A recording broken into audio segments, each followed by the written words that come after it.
Welcome to Man Does Tech, where I solve the problems you didn't even know you had. You'll start without delay.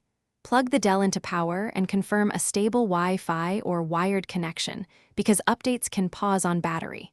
Once done, back up key files using file history or an external drive to avoid data loss. Now open Settings, choose Update and Security, then Windows Update. This is where you control downloads and installs. You're initiating the process intentionally, not waiting for automatic prompts, so you know which updates. Once you click Check for Updates, Windows will list feature and quality updates. Download them one at a time if you prefer smaller installs. Make sure you understand each item. Feature updates change the OS, quality updates fix security and reliability.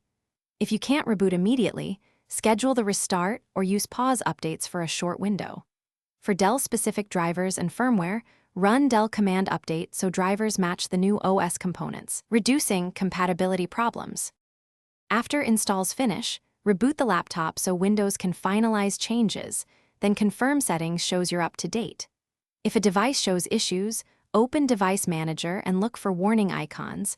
Reinstall the driver from Dell or rollback via Properties if the new driver caused the problem.